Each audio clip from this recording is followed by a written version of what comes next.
hashtag tracking world water to learn more about the SWOT mission. And NASA is celebrating the completion of its historic Artemis 1 flight test. The launch from Kennedy Space Center last month was viewed by millions around the world. While in orbit around the moon, the uncrewed Orion spacecraft gave us these breathtaking pictures. Absolutely stunning, Nadia. Take a look at that detail.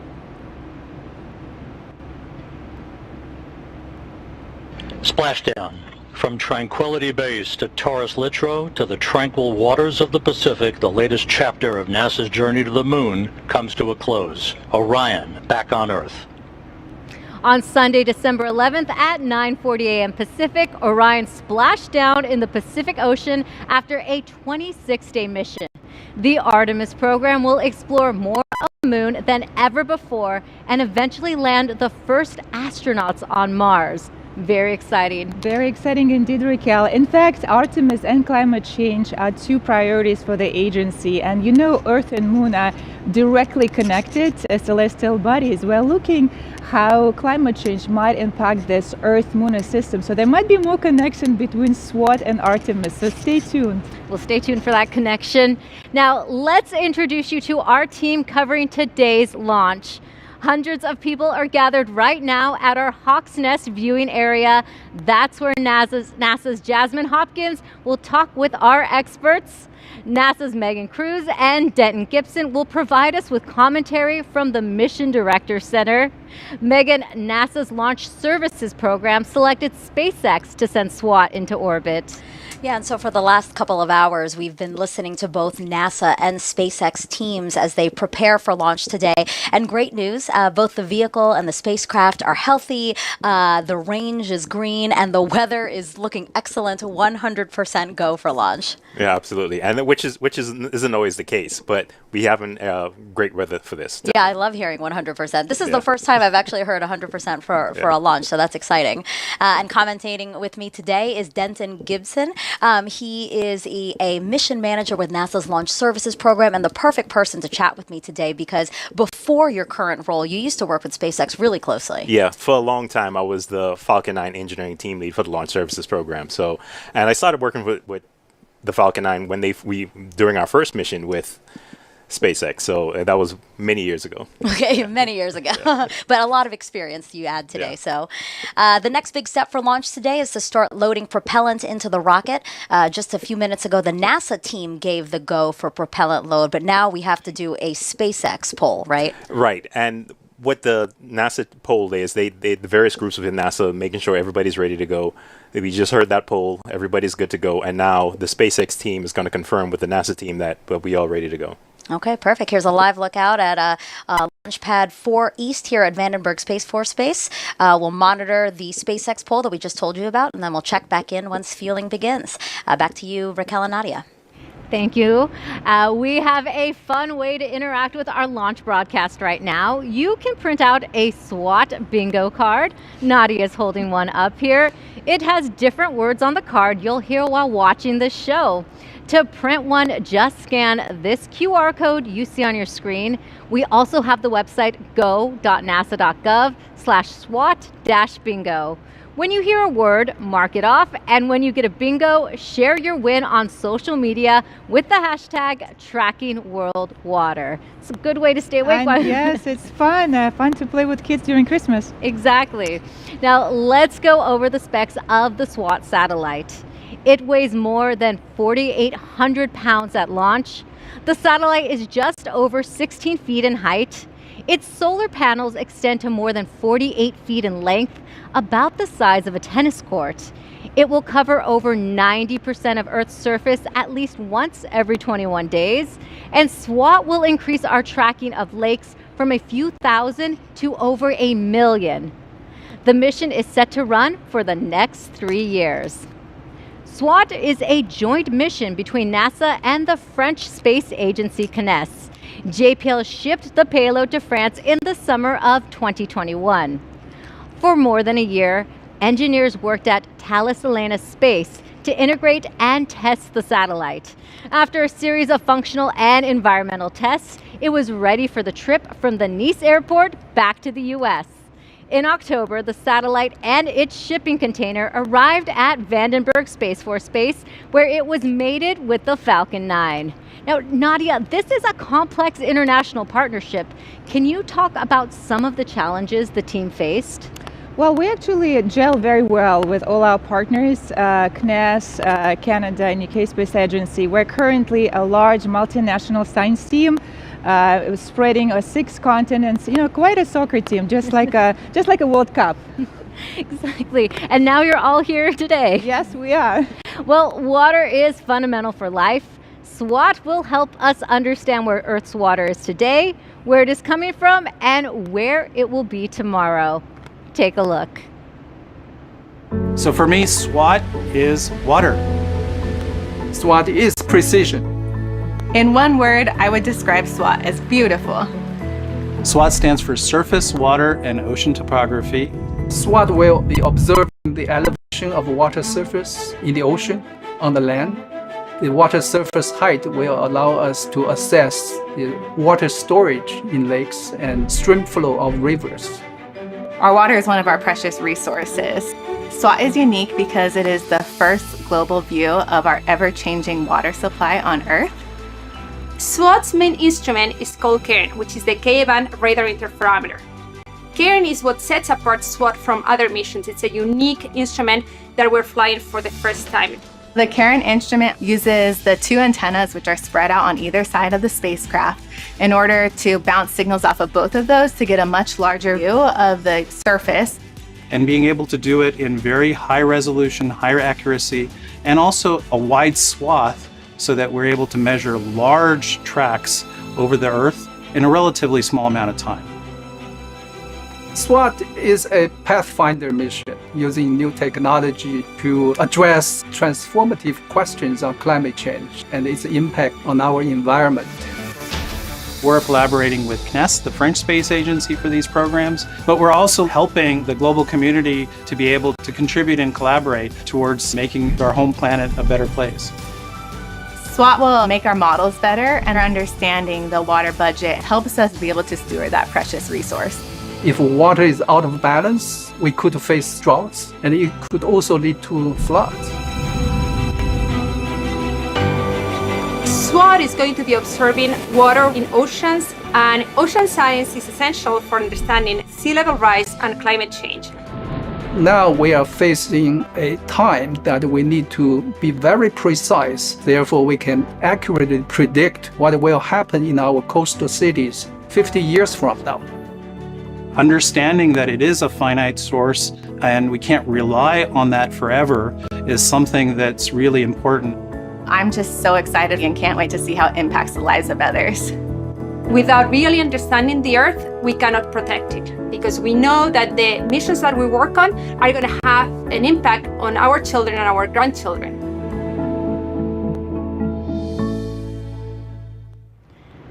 NASA has a family of satellites in orbit right now studying how the whole Earth works as a system. Karen St. Germain is NASA's director of the Earth Science Division. Thank you for joining us today, Karen. It's great to be here. And what kind of role will SWOT play in NASA's fleet of Earth-observing satellites?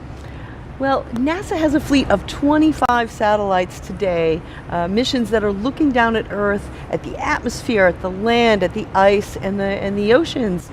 And these satellites tell us how the Earth works as a system.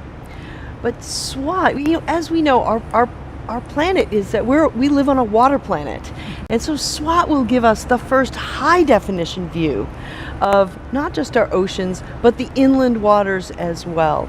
And and these waters play an important role in climate change and in everyday lives. So it will be an exciting addition to the family. Absolutely. Now, what can we learn through space-based tools like satellites that we can't gather here on Earth? Well, space is the ultimate high ground. It's a unique vantage point from which we can see the entire Earth. And that's especially important when we're looking at parts of the Earth that are remote, difficult for humans to get to. And I'll just give you one example. The southern oceans play an incredibly important role in our climate. They've absorbed more than well, the oceans in total have absorbed about a quarter of the carbon dioxide, the greenhouse gases that have been emitted in the industrial age. The southern oceans, because they're cold, play an incredibly important role. So set from the unique vantage point of space, we can see these remote areas and better understand how they play into the global system. And Karen, just going forward, how do you see SWOT being a trailblazer for the next Earth science mission over the next decade? It's a great question, and we are already hard at work building the next generation of Earth observing satellites. And these will also look at all the aspects of the Earth system, but just as important as what we're doing is how we're doing it, with open science principles to try to accelerate the pace of discovery from these systems, and with partners around the world. So SWOT is in many ways blazing the trail for how we will develop that next generation of capabilities to accelerate discovery and the use of the data to inform decisions around the world. Hey Karen, how are you feeling about today's launch?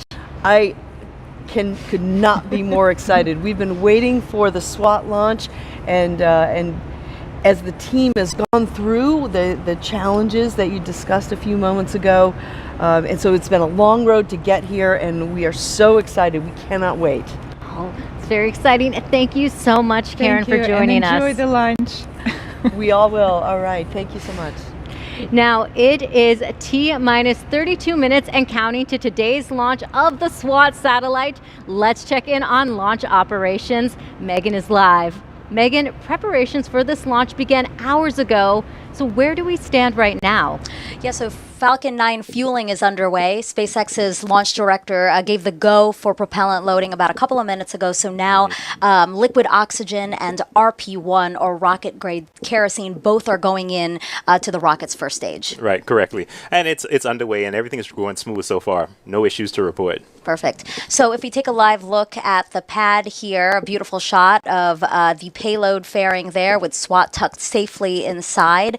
Denton, we talked about why SpaceX starts fueling so close to launch. Why when other launch providers start hours earlier? Yeah, and one of the main reasons, they're using densified propellants. So they're very, very cold. That way it allows them to fit more fuel and oxidizer into a tank without having to increase the size of the tank. And the reason why it's so close to launch is that you don't want those densified propellants to heat up any, and that will cause a lot of cause you to kind of bleed off some of your oxidizer, etc. So, and that's why they do it so close to launch. It doesn't give that fuel and those propellants much time to heat up. And as we look at this live picture here, you can see that telltale sign of soot on the booster there. That means it's flown to space before. Yes, this thing has flown 5 times before this, and it's a combination of Space Force missions as well as some commercial missions. So we do have some familiarity with this booster, and the soot is just a little seasoning on the booster. Some seasoning. I love how you say that. Okay, well, perfect. So far, so good. A really quiet count. We're hearing the call-outs we're expecting. Nothing out of the ordinary. So, again, so far, so good. So we'll send it back to you guys, Raquel and Nadia. Thanks for the update. We'll go back to our commentators as we get closer to launch in just a few minutes. But first, we have some questions to answer about the SWOT mission and water. Our first question is from a student. Here's Meadow. Hi, my name is Meadow. I'm 7 years old and I live in Studio City, California. I wonder how much water is on planet Earth. Hi, Meadow. Good question. There are more than billion cubic kilometers of water on Earth. A lot of water, Raquel. It's a lot of water. Thanks for your question, Meadow. And we have a social media question coming up as well. Let's see it. At Kawan wants to know, what is the most important thing to know as a NASA scientist? To know as a NASA scientist, well, hard work, some math and physics is a good skill, and have fun while doing it. And you possess those all, Nadia. We have another question coming up. Zeros and Math wants to know, what's the accuracy of SWOT? We are shooting for centimetric precision with SWOT. It's a very precise mission. We are improving our accuracy about 10x compared to our current observing capability of the ocean water and inland waters as well. All right, thank you. All right, we have one more question coming in. Kevin Rainville wants to know, will it give us the rate of sea level rise? We will definitely observe the rising oceans and rising sea, particularly close to the coast. And as we collect more and more data, we can estimate the rate, which is, the change over a certain period. This is what the rate is. Yes, excellent question. Yes, it was. Now, remember, you can send your questions online by using the hashtag #TrackingWorldWater. Now, you are looking live to the launch pad right now. We are T-minus 28 minutes to liftoff. SWOT data will help researchers better understand the ocean's role in climate change. Let's go to Jasmine live at the Hawk's Nest to learn more about the mission's science. Thank you, Raquel, and welcome to the Hawk's Nest. This is the main viewing location at Vandenberg, and there are over 500 guests scheduled to be in the surrounding area tonight. And right now, I'm thrilled to be joined by Li Luang-Fu, the SWOT project scientist who's been working on water monitoring missions for over 2 decades. Welcome, Li. Thank you very much, Jasmine. Of course. Pleasure to be here. We're so glad to have you. It is very special. Can you tell me, what are the main science goals of SWOT? Yeah, the main science goals are to better understand the ocean's role in climate change and how in a warming climate is affecting the Earth's rivers, lakes, and the reservoirs. So more than 90% of the heat since the Industrial Revolution, the global warming has been absorbed and stored in the deep sea. SWOT will provide a high-definition view of ocean topography for calculating ocean currents that transport the heat from the atmosphere to the deep sea. So the data will help improve ocean models to assess the ocean's capacity in the future to keep absorbing heat, protect humanity from global warming. And also in a warming climate, the water cycle of Earth is accelerating, making it very difficult to track and manage water resources, and also difficult to predict flood and droughts. So most of the lakes, rivers are not well sampled, but the SWOT for the first time will provide a global survey of the elevation of the lake storage of water and the flow rates of river, allow us to better model and so manage the water resources and predict floods and droughts. This is in a nutshell. Right. Very good in a nutshell. Yeah. And I like that you said that this is the first time that we're seeing something like this. So what sets SWOT apart from previous satellites? Yeah, it's all about the spatial resolution and the coverage. For instance, the footprint of the radar on SWOT is 1,000 times smaller than conventional altimeter, making this spatial resolution of SWOT much, much higher. And also, it will cover all the ocean and the surface water without any gaps between 78 degrees north and the south. Wow. So we're getting something we've never seen before. And Li, you've been working on SWOT since the beginning for 20 years. What does it feel like to be here for launch? Yeah, this mission is 20 years in the making, and this is the 4th satellite mission. I serve as a project scientist. So, but this mission is the most complex and challenging, representing the culmination of my 40-plus years career at the JPL working on oceanography from space. So my feeling now is a mixture of excitement, fulfillment, and also some anxiety. Right, yes, a little bit of anxiety. I know that you and your team will breathe a sigh of relief when we're done tonight. Absolutely.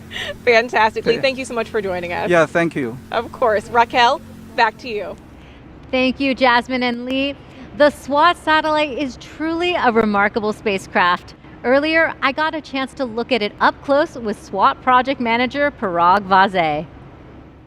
Parag, we're standing here in front of a 1/3 scale model of SWOT. So can you tell us a little bit more about the key scientific instruments on board? Absolutely. So on this model, of course, you see the full spacecraft, but the instrument package is really on this configuration, first featured with our brand new instrument called the Ka-band radar interferometer.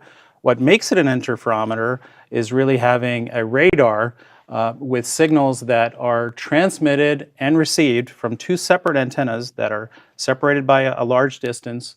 We also need other instruments to make SWOT work. We have a radar altimeter, which is a more traditional kind of altimeter, gives us precise but very small strip maps. We have a microwave radiometer that's used to correct the altimeter measurement in terms of the water vapor as the signal is going through the Earth's atmosphere. And we also need a set of instrumentation that tells us a very accurate position of the spacecraft in space itself. We have a GPS receiver that you don't see here, it's inside. We have a DORIS system, and we have the laser retroreflector array. And can you let us know how SWOT will communicate? Data, first of all, 1 terabyte of science data every day that has to be downlinked and then processed into products.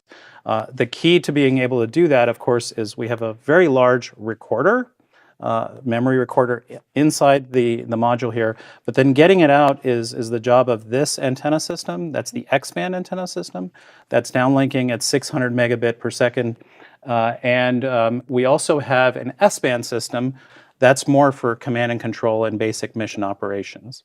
We obviously can't take a SWOT like this in space. How will it fold and unfold after launch? So the whole system is, of course, needs to be compact. It's folded off to the side of the payload module that you see here, and it basically deploys in 3 phases. One that's first coming up, and then moving out, and then the antennas finally deploying on the side themselves, and then the whole system is locked in place. It's a very interesting explanation. Thank you so much, Parag. Of course, happy to do that. Time to check in with the launch team at the Mission Director Center to see how the countdown is progressing. Megan and Denton, how are we looking?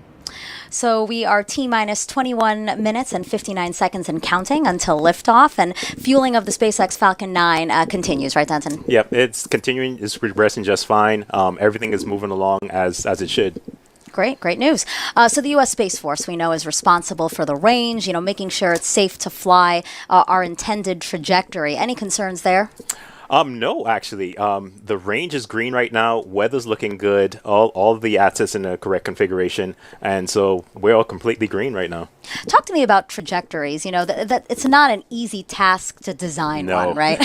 That's where a lot of the real rocket science is to design a trajectory. It's basically you're trying to get from the launch pad to a point in space. And along the way, there is some things you may encounter, the other orbiting satellites, some debris up there. So you have to make sure you avoid it. And the work that goes into it is very interesting because the team has a very detailed analytical model of how the launch vehicle will perform, and they marry that with everything that's orbiting Earth and trying to understand which paths we can take, when we can launch, times, etc. I mean, there's a lot of work that goes into it, and that's where a lot of the real rocket science is done. Yeah, and we're talking about years of work, right? Yes. In some cases, it's over a period of years where you kind of develop in your trajectory for the spacecraft, and then also developing the trajectory for the launch vehicle. So it's a lot of work that goes into it. Yeah, today's launch will be a huge moment for a lot of people who have worked their trajectory, who have worked on this spacecraft, who've worked on the vehicle. Yeah. It's many years of hard work. Yes, it's been 20 years since some of the folks who've worked on the spacecraft has been working this mission. So I mean, it's going to be an exciting time for everybody. And now here they can see again their spacecraft sitting in the payload fairing at the top of the Falcon 9 on the launch pad here at Vandenberg.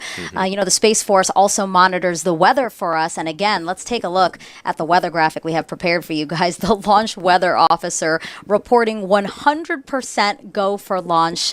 Amazing. yes, it's very rare to see that, but we're happy to have it. Absolutely. And speaking of seeing, it seems like we are going to see the launch today, right? Visibility is looking amazing. Not the typical fog we usually see here. Yeah, it's usually foggy here, but we're in for a treat because we actually got some clear day today, so we can actually see the launch vehicle.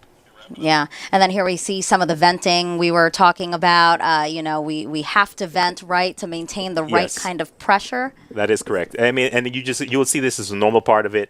You'll see it kind of cycling on and off throughout the count, just maintaining the appropriate pressure within the tanks. And this is venting of liquid oxygen, right? That is correct. Okay. All right. So everything is looking good. Can't wait to see this launch as we were talking about. So we'll send it back to you, Raquel and Nadia.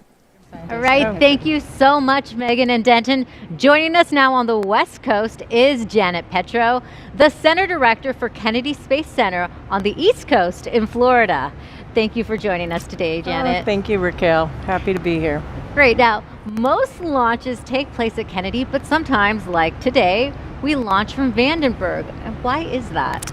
Yeah, so the Launch Services Program has multiple locations where they launch from. And so, as you mentioned, we're here today on the California coast, and we have several locations in Florida, but also as far away as Alaska and New Zealand. And it generally depends on the science mission itself, right? The science mission and ultimately the orbit that it needs to be in to conduct its science. So, in general, we launch from the East Coast when we need an equatorial mission.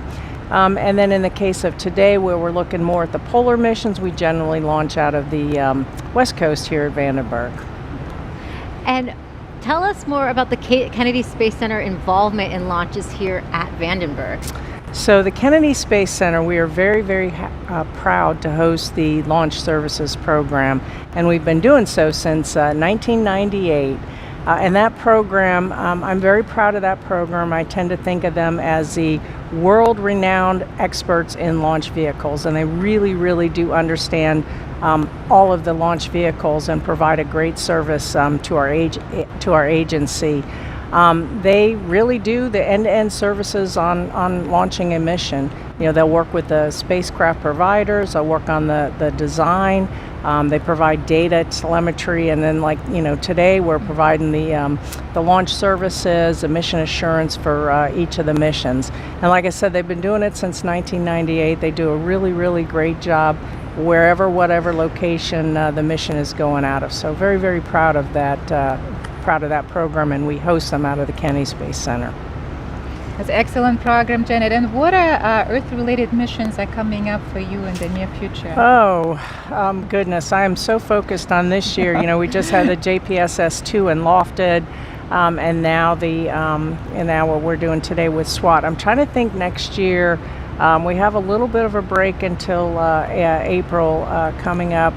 We did earlier this year launch the GOES mission. Right, some ISS launches. Yeah, I can't, and of course the other missions outside of the Launch Services Program. Of course, we do the crew to the International Space Station. We do the cargo to the International Space Station, and we just came from our big mission was Artemis, and very, very proud to get that launched out of our pad. And we just recovered the vehicle down in San Diego, and that was an incredible experience. The Exploration Ground Systems program down at Kennedy, they're the ones responsible for the front end, the launch piece of that program, and then the recovery operation here on the West Coast, and they did a really outstanding job. We had a tremendously busy year at the Kennedy Space Center, and I like to say it's our diamond anniversary, our 60th anniversary.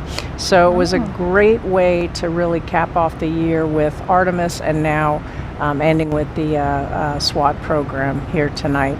We had a record number of launches. We're at something like 53 launches that we supported from the East Coast, and our center supports whether it launches on our property, Kennedy Space Center property, or on the Space Force property, Cape Canaveral. We provide all kinds of services, whether it's our propellant services or standing up our EOC.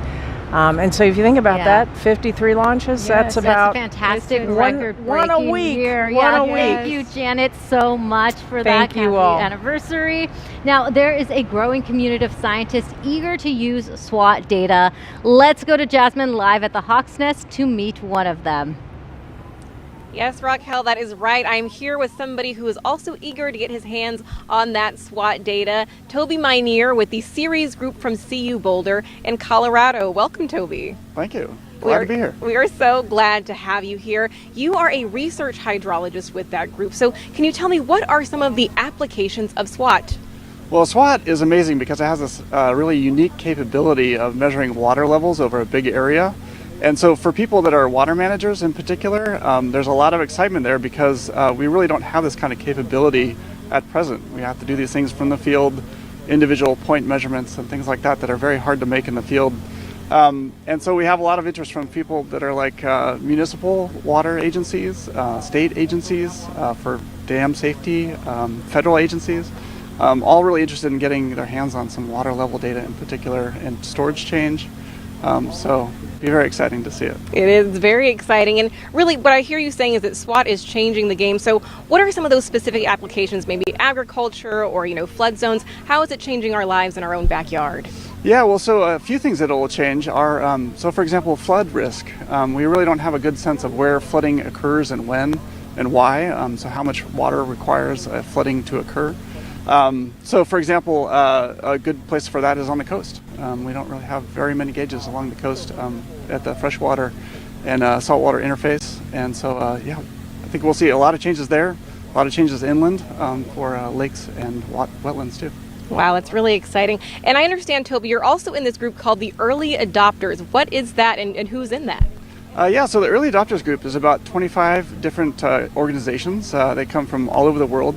And these are people that are interested in SWOT data. They've heard sort of through the grapevine that there's some data coming out for water level data.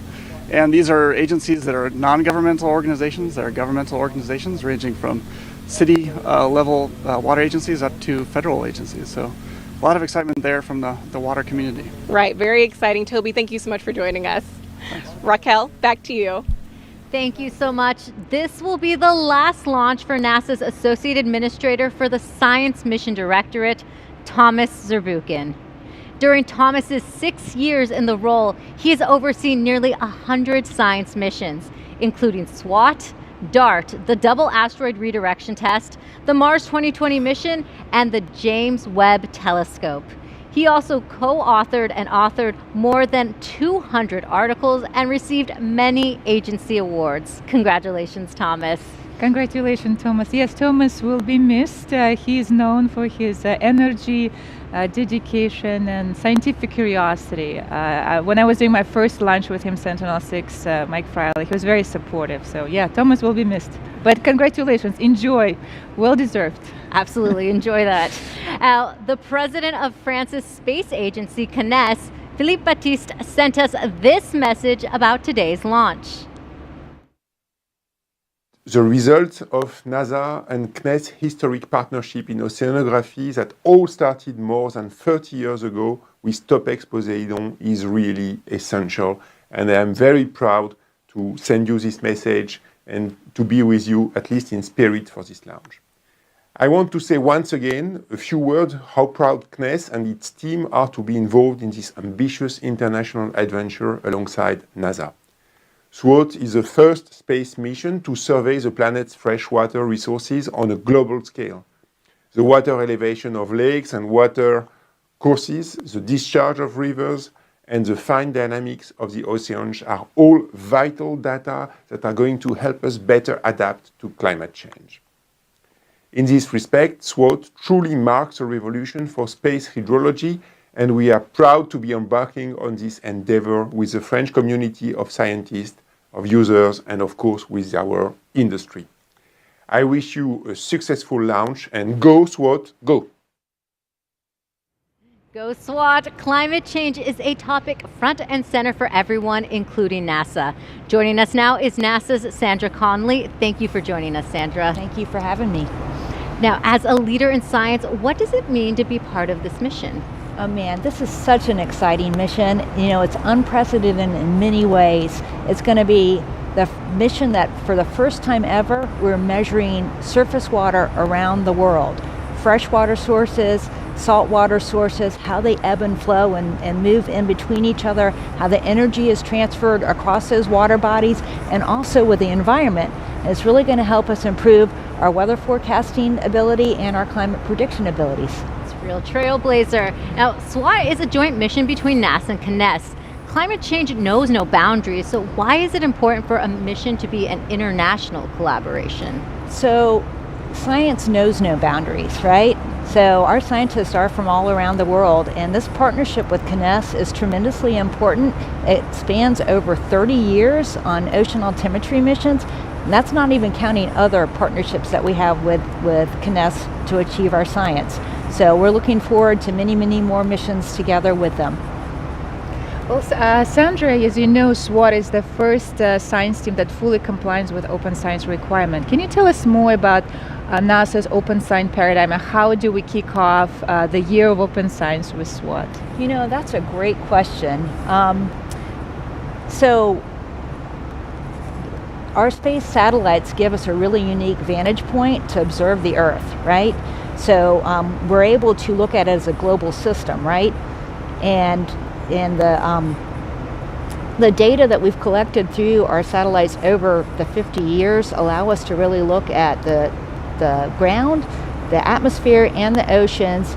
And what open science and open data is going to enable us to do is to take that to the next level and give it to the individual user, whether they're decision makers at the local level, at the regional level, or even tribal communities. Is to give that information to people so that they can make informed decisions regardless of their business.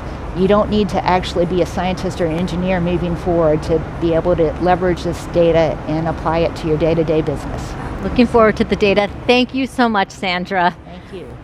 Now, let's head over to our commentators. We are T-minus 7 minutes our launch of the Falcon 9 rocket from Vandenberg Space Force Base. Megan and Denton will navigate us through that terminal count. Yeah, just under 8 minutes to liftoff, and we are looking fantastic for launch. Weather is a go. No collision concerns on the range for our instantaneous opportunity to launch at 3:46 and 47 seconds Pacific time. We see a live shot of the Falcon 9 sitting on Launch Pad 4 East here at Vandenberg Space Force Base. This reusable two-stage rocket standing about 230 feet tall. The first stage is the bottom two-thirds of what you see there. That's called the booster. And then at the right over that, you see this black piece there. That's the interstage adapter, which connects the first and second stage. And then at the very top, the payload fairing. And you see SWOT painted on there. SWOT is tucked safely inside of it, folded up to about the size of a mid-size car. Engine chill. And we just heard the call out for stage 1 engine chill, and basically what that is just the getting the engine ready for the flow of the colder temperatures. So it's kind of like if you imagine if you were to jump in a really cold pool and you know your muscles tense up and everything else, and we don't necessarily want that with the engine. So we slowly start to bleed in those liquid oxygen to kind of bring it down to the temperature that it'll be seeing during flight. So that's really what that is. It's really preserving the stress on the engines and is getting ready for flight. Yeah, that was a great analogy. So, yeah, you made me cold thinking about it. So we see some of that liquid oxygen venting off now, both the first and second stages, right? Yeah, and you're seeing that because the booster is very, very cold because that liquid oxygen is inside there. And soon you'll hear the call out for stage 1 RPO leaks. They're wrapping up fueling of the stage. Of the stage 1 right now, and so we should hear that call out here in a few seconds. Stage 1 LOX load is complete. And so SpaceX is also loading helium Stage gas 1 fuel load, correction. into both stages, and we'll continue to top off until about a minute and a half before launch. Falcon 9 uses helium as a pressurant, meaning it uses helium to maintain pressure in the tanks as liquid oxygen and RP1 are consumed by the engines during ascent. The first stage has 9 Merlin engines, hence the name Falcon 9. The second stage has a single Merlin vacuum or MVAC engine, so you'll often hear references to MVAC throughout the count. Yeah. Next call out will come in just a couple of seconds. You'll hear that the spacecraft is on internal power and configured for a launch. That just means that the spacecraft is now running on batteries versus getting power from the strong back you see there. Tanks are pressing for strong back retract. And the strong back is getting ready to retract. The strong back is that mechanical structure you see just to the right of the vehicle. And they're just pressing up the tanks and getting ready for that. You'll see it tilt back slightly initially, and then when we get closer to launch, you will see it tilt about 45 degrees back, get out of the way so the Falcon 9 can clear the pad with no issues. And that tilt starts when you see that cradle. It's kind of like hug around. Just at the base of the payload fairing there, you'll see those arms start to open, and that will allow for the strong back to start tilting backwards. Yes, that is correct. And you can see from the video, you can see that cradle's opening up, and then you'll see a few seconds after that's completed, the strong back will tilt back slightly. And now we're going to pause for an upcoming poll here. NLM on countdown 1.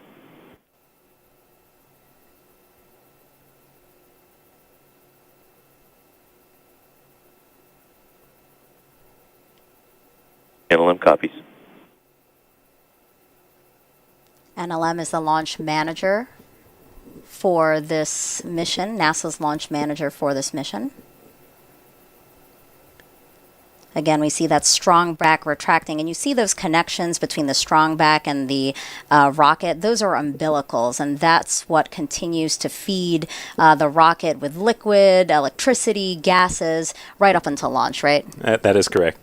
And what we're waiting to hear right now is just the SpaceX team confirming with the NASA launch manager that the team is ready to go. And so LD, NLM, countdown 1. LD, go ahead. NASA is go for SWOT launch. There you go. Perfect news. Stage NASA 1 LOX load launch. complete. Stage 1 POGO. Yep, and you heard the team is all good to go. And so right now, stage 1 LOX load is complete. At this point in time, the stage 1 is completely filled with fuel. We're just waiting for them to top off the stage 2 tank. And today we're going to be treated to some sonic booms, since the booster will land right back here at Vandenberg Space Force Base, just about 1,000 feet from where it's going to launch. Yes, which is always exciting to see. I mean, it's just so fascinating that the booster is going to land basically just very close to where it took off from.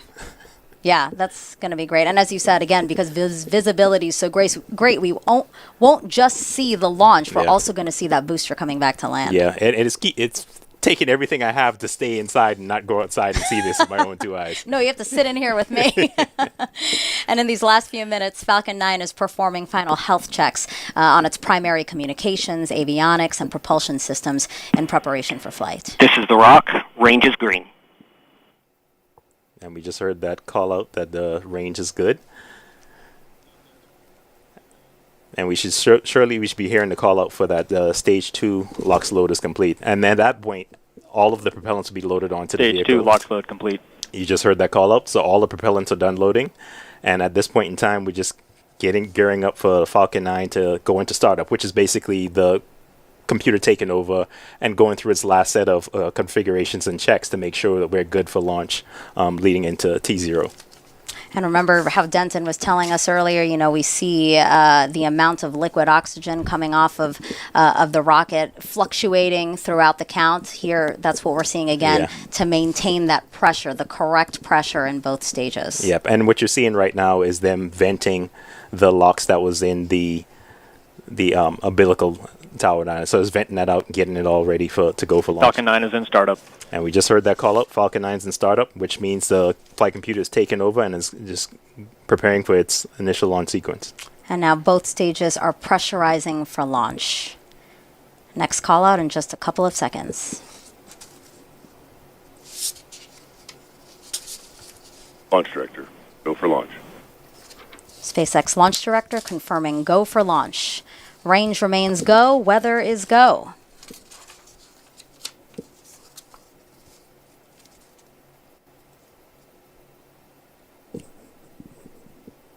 This launch will mark the 100th first mission of NASA's Launch Services program based at Kennedy Space Center. 15 seconds. Here we go. 10. 9, 8, 7, 6, 5, 4, 3, 2, 1. Engine ignition and liftoff. Liftoff of SWOT, our first global survey of Earth's surface water to study how this ever-changing resource affects our climate.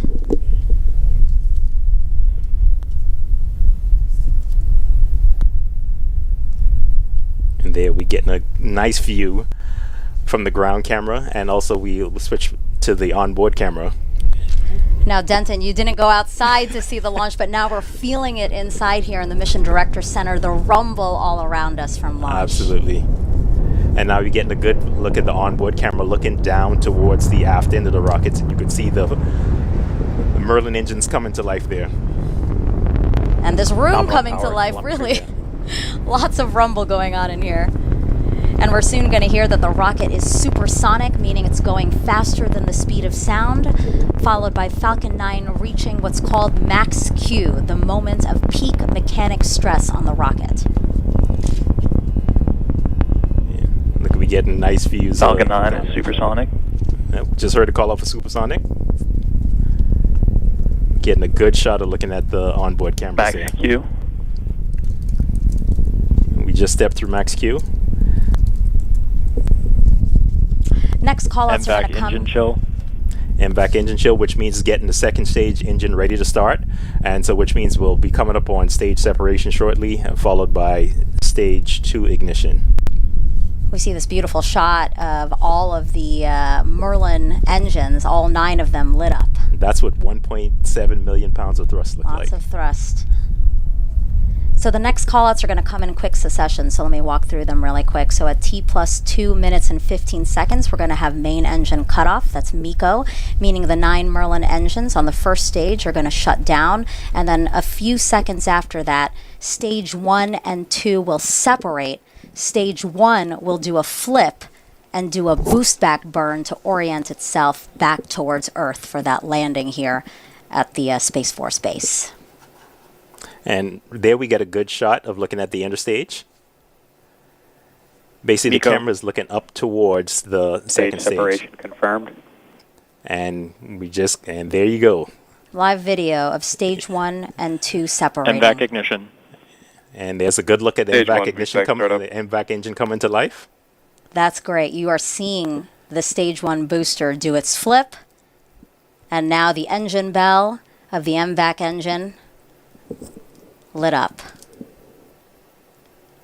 This is a camera shot of stage 1 here, again on its way back to Earth. In just a couple of seconds, we're going to see the payload fairing jettison. Fairing separation confirmed. We just heard a call out for fairing separation, and there's a good onboard view of the SWOT spacecraft, and you can see the fairing is gone at this point in time. Another camera shot here of the engine on the second stage continuing to carry SWOT to its intended target. We have a couple of camera views of this engine here, so you might see a couple Stage of different 1 angles. boost shut down. Yeah, and then you'll see it cycling through the views of the stage 2 engine, and as we get closer to the separation, it'll go back towards the spacecraft. And we just heard a call out for the boost back burn ending on stage Both stages 1. are on nominal trajectories. And that call out was just to say both stage 1 and stage 2 doing what they were expecting them to do. And we're hoping to get a video of stage 1 landing. So sometimes we don't always get it because of it's coming in so fast, and sometimes it's hard to capture it. So occasionally sometimes we don't get it all the way, but we're hoping to get a good video this time. T plus 4 minutes and 10 seconds into the launch of SWOT, and we've had a nominal ascent so far, no issues to report. Again, this is a video of a live shot of the engine on stage 2. SWOT stands for Surface, Water, and Ocean Topography, and this will be the first mission to provide high-definition data on more than 90% of the water on our planet's surface. It's a joint mission between NASA and CNES, France's space agency, with contributions from both the Canadian and UK space agencies. SWOT is the 4th NASA LSP science mission to launch from Vandenberg Space Force Base, and the 6th LSP science mission overall to launch on a Falcon 9, Denton. Yes, and we got a lot more missions coming up on the Falcon. Yeah, to see the partnership really grow for you too. I mean, again, you really worked from SpaceX from the beginning. Yeah, absolutely, and seeing their evolution over the years has been amazing to watch. So coming up, we're going to see the booster begin its entry burn soon, and again, that entry burn is to slow it down as it approaches Earth for the landing here back at the base instead of a drone ship. Yeah, I mean it's awesome to see it come back to land. Like, as I mentioned before, seeing it landing right, very close to where it took off from is awesome. So then how does this work? So again, we're going to have the entry burn that slows it down, and then there's a landing burn, right? Yeah, so you have the boost back burn that kind of gets it back towards the launch pad, and then the entry burn kind of slows it down as it's coming into the atmosphere, and then you have the landing burn that basically puts it down gently on the pad. Yeah, SpaceX has become real pros at landing their boosters. Absolutely. And it's becoming routine for them at this point in time, and so this is just a normal course of business for them. Again, we are looking live at stage 2. Stage 1 entry burn. And we just heard the call out for stage 1 entry burn. Means it's coming back into the Earth's atmosphere. And there we go. We got a good video of it. Yeah, so you can see those hypersonic grid fins illuminated by the flame from the booster. Stage 1 FPS is safe. You see that the screen went black there. That's because they just shut down the engine. That's correct. Both stages are on As normal planned. trajectories. But I was talking about those hypersonic grid fins that you see. Those help guide the Falcon 9 booster back down towards Earth. So now that we're done with the entry burn, the next burn is the landing burn. It's just one engine, right, just before it touches down. Correctly. Just gently set it down on the pad. The next milestone for the second stage is going to Stage be 1 is transonic. SECO 1. Yeah, and SECO 1 is the first shutdown of the second stage engine. And then for this mission, we're going to have 2 burns. So you'll Stage see 1 landing burn. after stage 2 shuts down, it'll coast for a while. And then we got a good video of stage 1. It's about to land. How exciting. Coming in for its landing burn there. Again, the grid fins moving ever so slightly to make sure that it's coming down exactly how they want it to come down. Yep, and you could see the pad coming into view. There it is. Wow, those sonic And booms. then the sonic booms. Trademark sonic booms. Wow. And good touchdown of the stage 1 booster. Touchdown. Perfect. Stage Oh, 1 landing is confirmed. so glad to see that live video. Again, sometimes Yes. we don't get it. That was amazing to see Yes. and feel, really. Yes. See and feel, and we get to use this booster again. Yeah, yeah. Again, this is the 6th flight of this booster. That is right. Okay, so we are still awaiting again that shutdown Stage 2 FTS is safe. of the second stage. Yes. And when it does shut down, it's going to be over the Pacific Ocean, just west of the southern tip of Baja California. Again, exactly where we want it to be, following that well thought out planned trajectory. Yep, and the team is reporting back. Everything's looking nominal. Stage 2, it's right where it's supposed to be, and looking good. MVAC shutdown. And we should see MVAC shutdown coming up here shortly. And there we go. Yep, SECO 1 Nominal parking orbit. confirmed. That's the trajectory you're seeing. It's flying south from where it just launched, and it'll continue to fly south down towards Antarctica. And so again, everything going as expected so far. The second stage is now going to coast for about 30 minutes. You can see that it is shut down there from that view. And this is a view of the spacecraft. Again, because the payload fairing has been jettisoned, you see SWOT right there on your screen. Exposed now that we don't need the payload fairing to safely get it out of the atmosphere. Yeah, correct. And yeah, the whole purpose of the fairing is to protect it while the vehicle is flying through the atmosphere at supersonic speeds. And then once you get up out of the atmosphere, there's nothing to harm the spacecraft, so you can jettison that extra weight and give your vehicle a lot more performance once you get rid of that extra weight. Okay. The engine not glowing orange as it had before, because again, it is shut off, so it will coast for about 30 minutes with SWOT attached to it before some maneuvers are needed to keep it on the right trajectory, again, to get it in the orbit that we want it in. So Denton and I are going to be back then with you to walk you through those operations, but for now, we're going to send it back to Raquel and Nadia, who I'm sure are very excited to talk about how the experience launched today. Whew, that is right, Megan and Denton. Just 10 minutes ago, we watched a spectacular launch from Vandenberg here in California. Nadia, describe what was going through your mind at that time. What a spectacular, truly spectacular launch. It was a very bright splash and this kind of very loud one too. What an entrance. Welcome to the era of SWOT. Very excited. I had some cheering going on here at the desk. Yes, and the car went off, yes. Yeah, we had car alarms going off. It was really exciting here for our view. Now, soon the SWOT satellite on board will separate from the spacecraft. SWOT stands for Surface, Water, and Ocean Topography. The satellite will survey nearly all the water on Earth's surface in unprecedented detail. SWOT will provide insights into how the ocean influences climate change, how a warming world affects lakes and rivers, and how communities can better prepare for disasters like floods. And we are covering every angle of the SWOT mission, from the new data the satellite will provide to how it is paving the way for future NASA Earth missions. Now, SWOT is a culmination of work by a global team of engineers, scientists, and technicians committed to improving our understanding of Earth. Let's get to know some of the people behind the mission. Planning for future generations requires us understanding how much water we have. And we need to understand the water cycle in a lot of detail, and SWOT will provide that for us. My name is Tahani Amar. I'm Cedric David. Mark Simard. Christine Jabara, and I'm an integration test engineer at JPL. I study the world's rivers. I'm one of the principal investigators for SWOT. SWOT is an Earth orbiting satellite. It stands for Surface, Water, Ocean Topography. SWOT will for the first time make measurement of water surface elevation, not only on the ocean, but also on the lakes and rivers of the entire globe. This in itself will be a scientific revolution.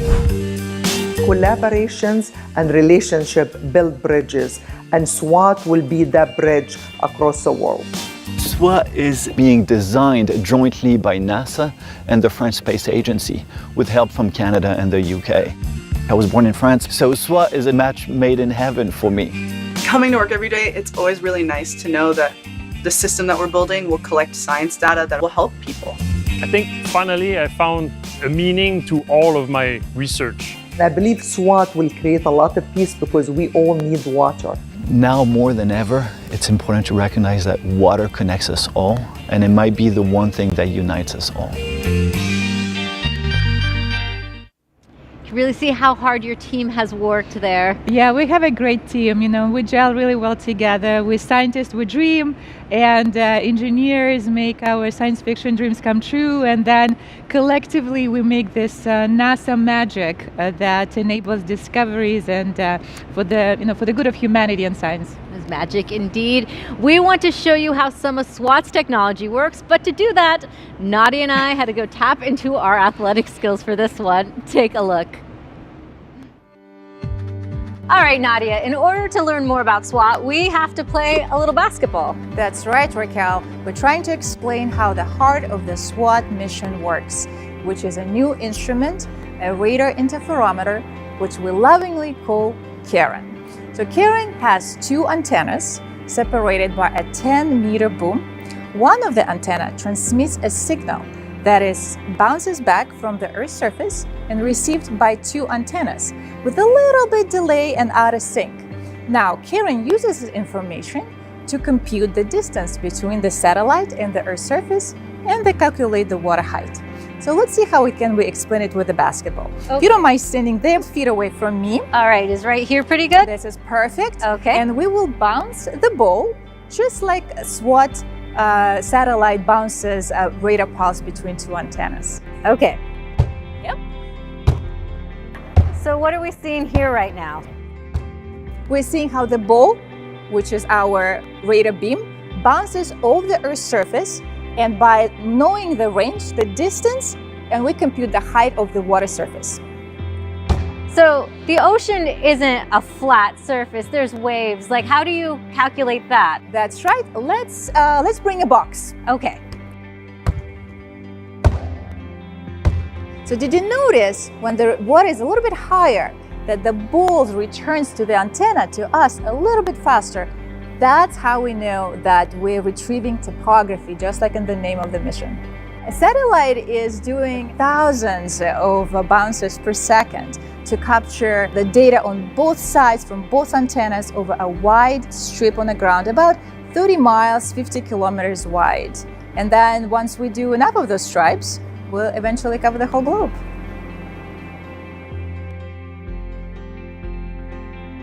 Nadia, I could really hear your excitement and passion for SWOT in that package. Why are you so excited for this new technology? Yeah, it's a really pivotal moment, I think, for our space science industry as we are testing new technology with SWOT. This is our first in-flight demonstration for the SAR interferometry, and this opens a new way of observing Earth water height. So yes, it is a pivotal moment, and I'm very excited about it.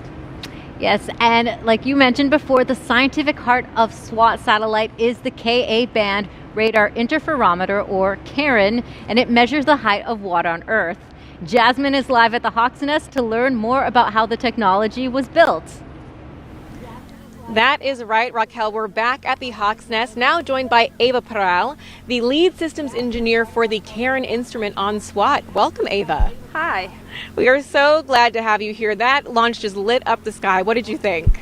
Oh, it was impressive, really impressive. It really was. It was beautiful. So you work on the CARIN instrument. Can you tell me what sets that apart from other instruments? Yeah, so CARIN is a radar, and NASA has launched radars before to study the ocean from space. But CARIN is a very special type of radar. It's a radar interferometer.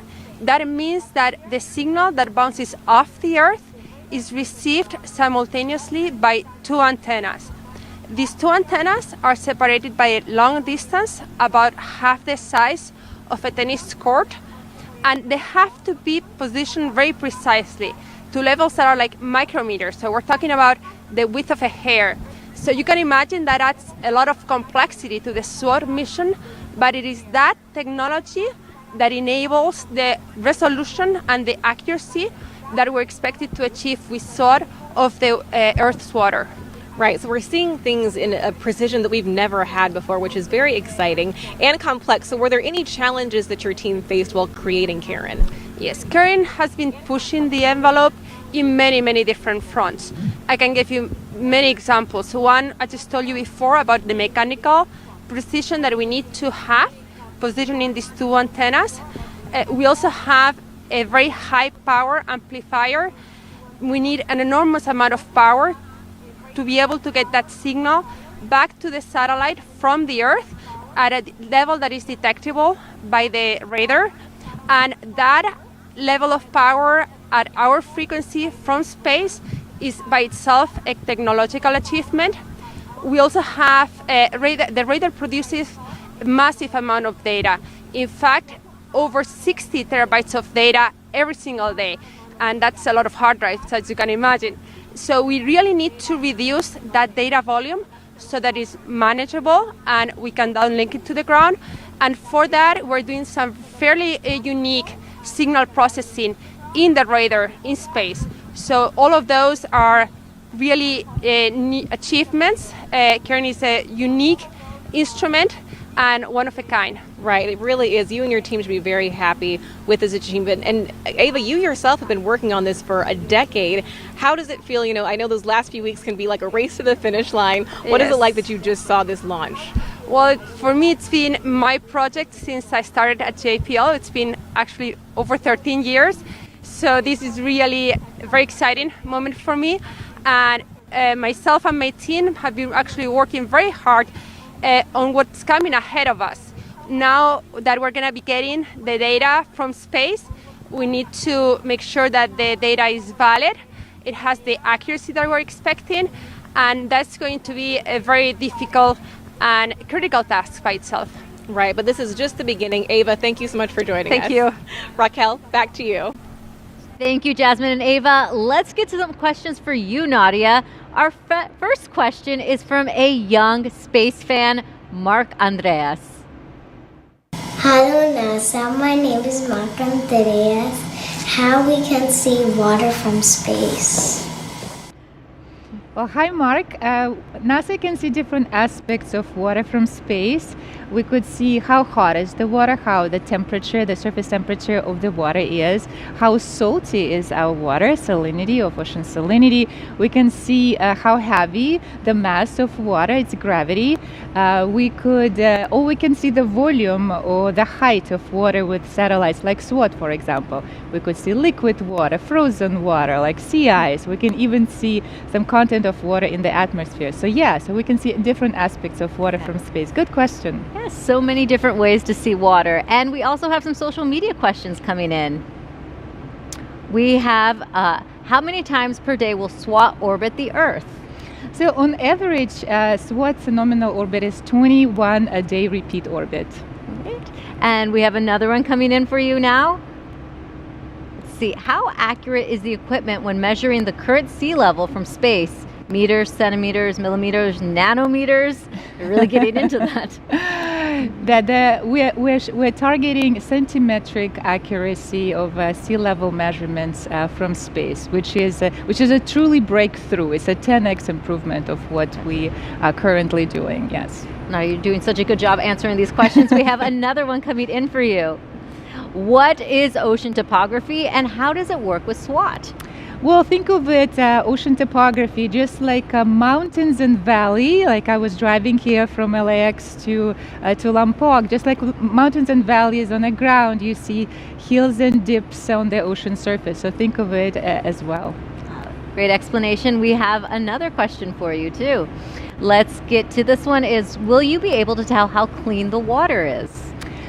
So we will be able to make some interpretation of water quality and its chemical composition, but we're mostly focusing on the volume, storage, and the height of the water with SWOT. All right, let's see if we have another one for you.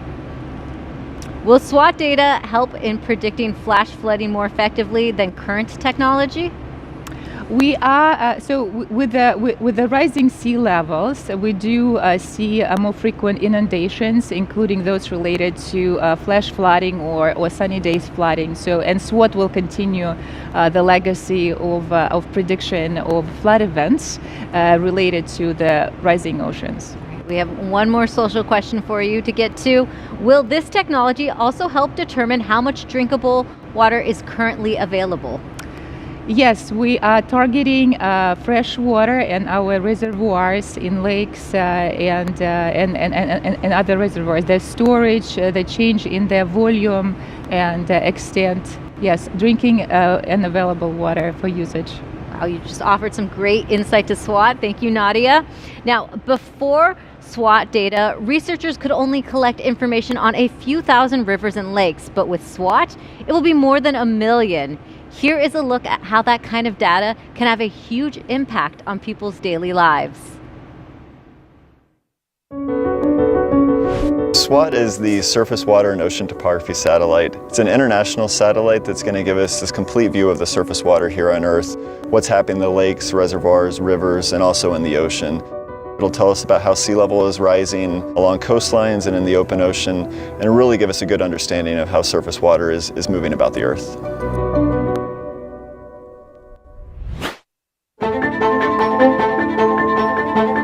Our goal is to provide data, forecasts, watches, and warnings at some key locations like the Willamette River in Portland, which is a major U.S. city that historically has seen some catastrophic floods. The better quality of the data that we have that feeds into our models, the better the forecasts are going to be, the more time that people will have to protect themselves and their property and ultimately our communities.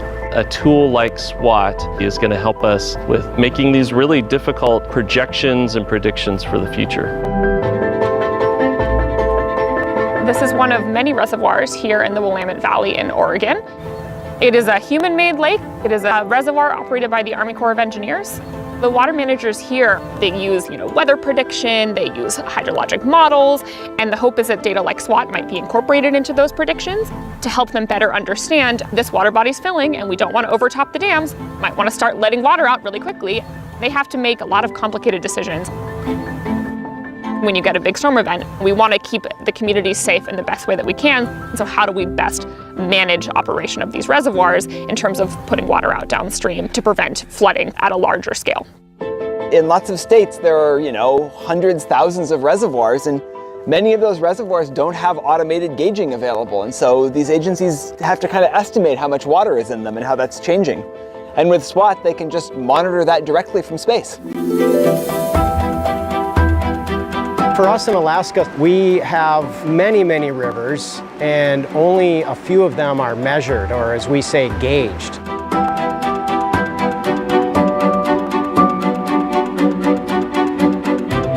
If we have data on when flooding is occurring or might occur, we can get crews out there to look at the bridge to make sure that the bridge and the associated roadway are still safe. If we can start collecting data on all rivers above a certain size remotely from satellites, it really opens up the amount of rivers that we can help understand what happens when they flood or how they flood. And that really improves our ability to manage our infrastructure and to design new infrastructure. That is where SWOT will really make a big difference. One of the partners we're working with is the Department of Defense, and they're trying to fill gaps in the data that they have along the coastlines. Our military is obviously very concerned about what's happening on global scales, and they have installations across the globe. So SWOT will potentially provide an opportunity to fill in some of those gaps, allow them to make the impact assessments that they need for sea level rise in their facilities. So trying to understand and give them the information they need to plan for and then potentially adapt to these changes is really critically important. Coastal wetlands like the Mississippi River Delta are extremely important because it acts as a buffer between us and the threatening ocean.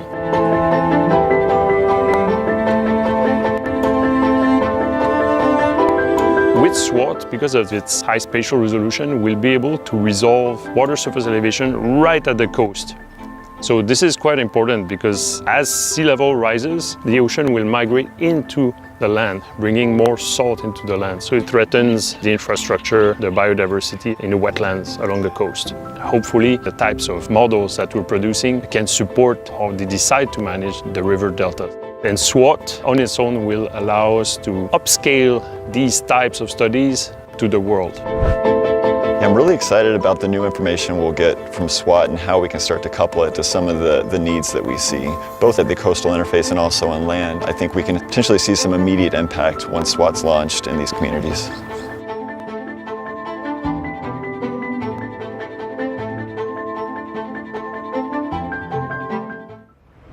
SWOT is an international collaborative effort not only between NASA and CNES, but with contributions from the Canadian Space Agency and the UK Space Agency.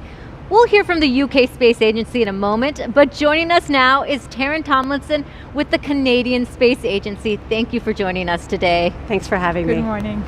Now, why did your agency choose to be involved with the SWOT mission?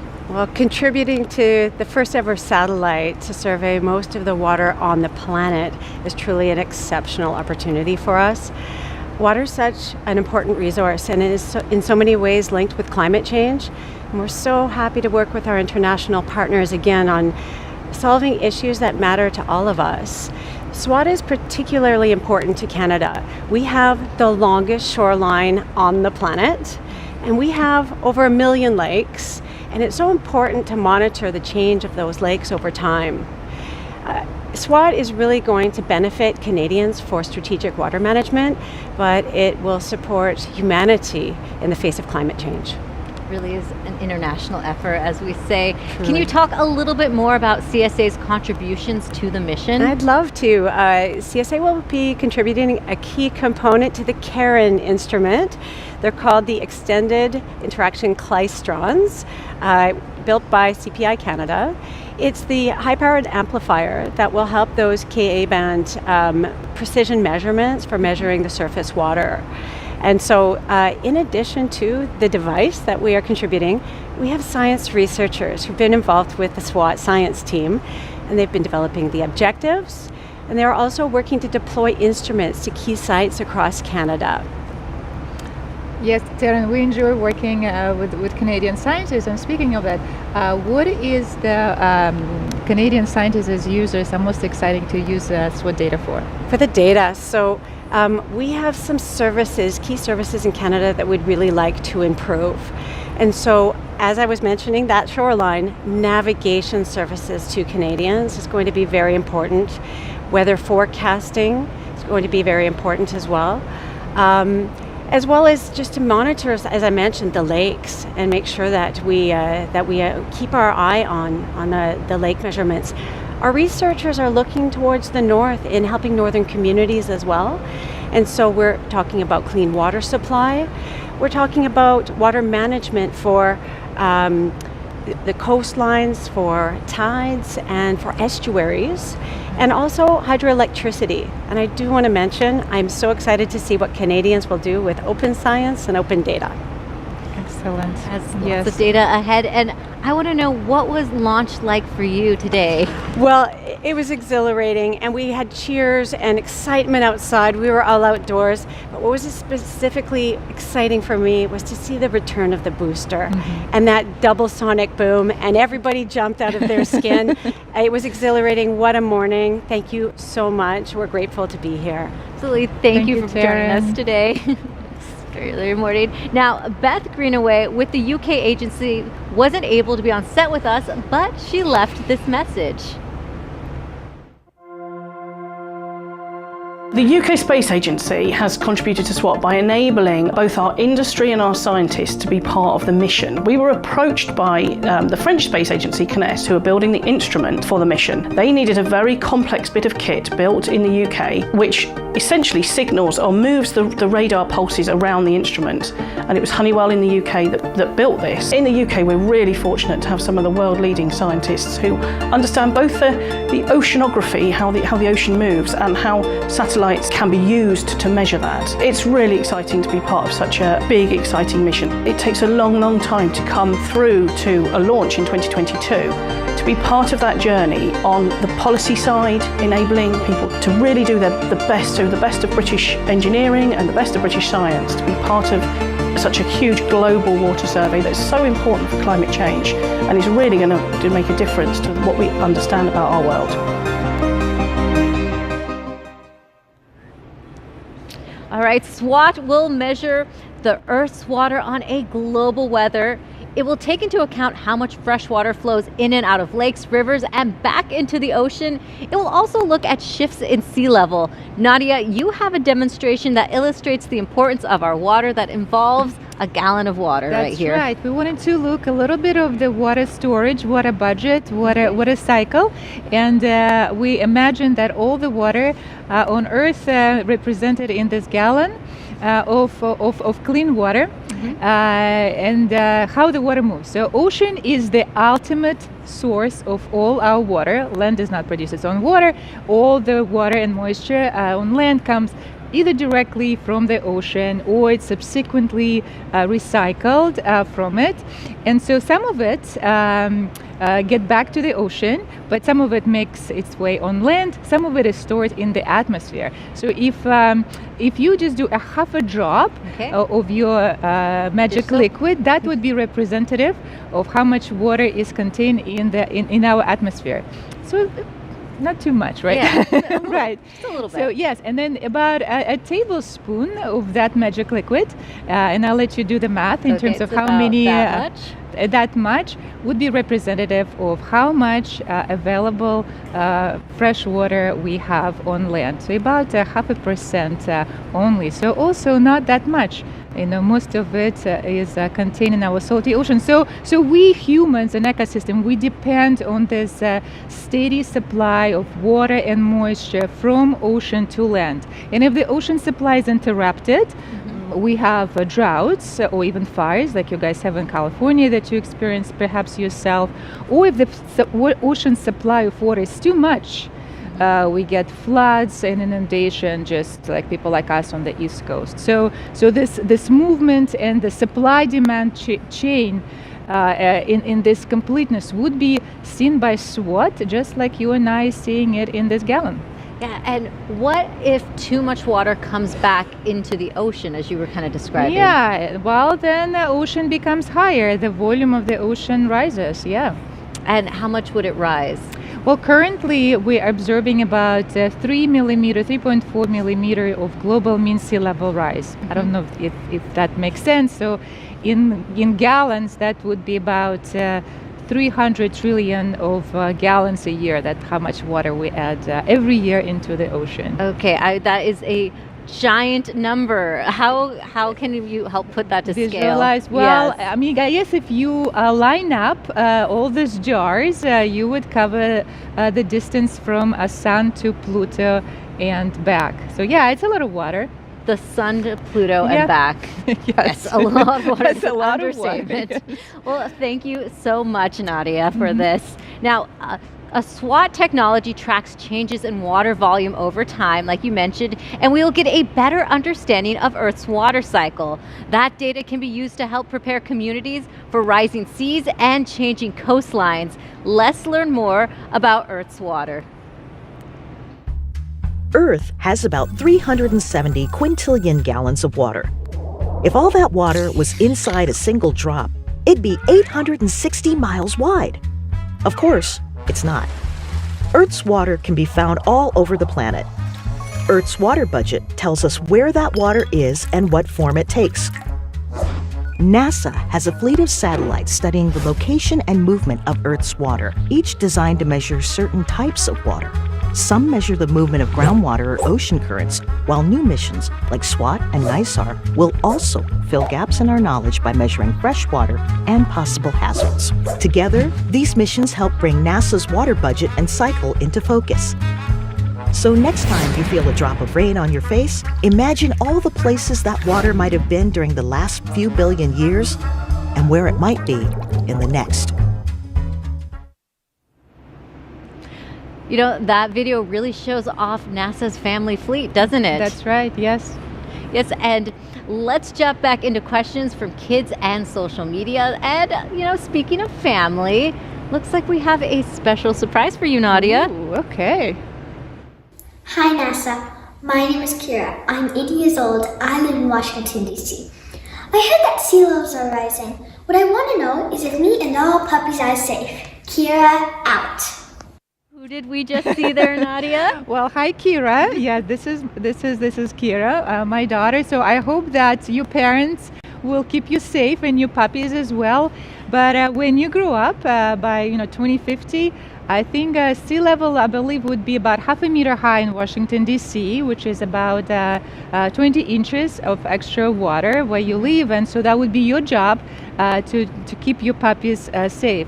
And actually, Raquel, NASA has a very useful tool where we could demonstrate and predict sea level rise 10, 20, 50, even 100 years from now. Not just for here in Washington, D.C., but all major coastal city all over the globe. And I see that we have, yes, well done, NASA, sealevel.nasa.gov, very, very effective. Yeah, we have a link. sealevel.nasa.gov. And we have some social questions coming in for you as well. Let's see the first one coming up here. Oh, actually, we have a photo. This one is a picture. We have a space fan. Let's take a look at Watson. Oh, look at little Watson there. So cute. His mom, Lucy, says he has been a fan since birth. Wow, it's not far along, right? Great. That was a very cute picture. Very cute. Now we have a social question to get to for you. Okay. Let's see. The first one coming up is, can you shortly describe the collaboration between CNES and NASA on the SWOT mission? Who does what? Who does what? So NASA and CNES have been long-standing partners, working with CNES for more than 30 years, especially for satellite altimetry. This has been the relationship that we've been doing very strongly, going on into fourth decade. And when we talk about collaboration, it was a truly collaborative effort when we were doing both testing and engineering and ping-ponging our SWOT observatory back between JPL and Thales in France multiple times. So both agencies contributed major hardware instrumentation for the observatory. And the questions just keep coming in. We have another social question for you to answer. Let's take a look. This one is, how long will SWOT be in space? A good question. So the nominal mission timeline is 3 years. So we give our engineers a reasonable timeline to fulfill engineering objectives. But longer than that would be a very welcome bonus for our scientists to use SWOT data beyond those 3 years. That's a great bonus. Let's get to the next social question. How is the data shared? Which institutions are the intermediaries and which are the end users? I will soon be working with the French government to study link between water management and spatial infrastructure. It's an exciting subject. Well, thank you. We think so too. So this is free for all. All data would be available to the public through NASA and CNES data providers. And not just that, we're actually welcoming a community to help NASA and CNES validate the data prior to the delivery of a fully validated data set. This is the experiment that Sandra mentioned that we're going through at NASA. It's called Open Science, and we are delivering and sharing pre-validated data sets with the science community. So all hands on deck. If you want to be a hydrologist or work with infrastructure as this person who asked this question, welcome. Yes, data for all. Thank you so much, Nadia. We still have time to get your questions answered. Simply post your question online with the hashtag #TrackingWorldWater. Now, we are just over 41 minutes since launch. Commentators Megan Cruz and Denton Gibson are tracking the next milestones on this mission. Yeah, hello again, guys, from inside the Mission Director Center here at Vandenberg Space Force Base in Central California. We're actually sitting right next to where Nadia and Raquel are, because this is where we can listen in to the teams who are still working the launch. So it's been about 41 minutes since liftoff from Vandenberg Space Force Base. We had a nominal ascent, and now we are looking at live video of the second stage. And the engine there not burning red hot anymore because it's been coasting now, right, for about 30 minutes, Denton? Yeah, and what's happening right now is they're chilling down the engine. As we talked about earlier, they're just cooling down the engine, getting ready to take on those, those densified propellants, which is down in the neighborhood of minus 300 degrees. So you see what's happening right now. It's just chilling the engine down and getting ready for second engine start, which is basically, it's going to be a very short burn that's coming up. And this burn is essentially just kind of doing a final orbit adjustment before getting into spacecraft separation. So that's what's happening right now, and we should hear the stage 2 engine restart coming up here in about a minute or so. And so we just saw a map there. That's a trajectory. It's showing where stage 2 is. And right now it is just south of South Africa along the coast of Antarctica. So it traveled pretty far in just those 30 minutes. And as soon as we get in range of the next ground station, the engine will start up again. And then shortly after that, spacecraft separation will occur. And what ground station are we trying to hit? So the ground station that we're kind of targeting right now is Hartebeestok, which is on the south end of the African continent in South Africa. So that's the ground station we want to get in range to kind of capture that spacecraft separation. And so again, we need this burn to get it to. Yep. All right, and we see the engine lighting now. Again, the second burn of the second stage of Falcon 9, still carrying SWOT. It'd be a very short burn. And we already have nominal deploy orbit. Engine shutdown. And we just heard a call out that we are in the nominal orbit, so which means we are kind of on the correct path to go to spacecraft separation. I do just love that we see all this live video, and we expect to get some live video of spacecraft separation again in just less than 10 minutes. So you want to stick around for that, but for now we're going to send it back to Nadia and Raquel. Thank you, Megan and Denton. NASA's Jet Propulsion Laboratory led the U.S. portion of this international mission. JPL's director, Lori Leshin, joins us now. Welcome, Lori. Thank you. Welcome. Thank you both.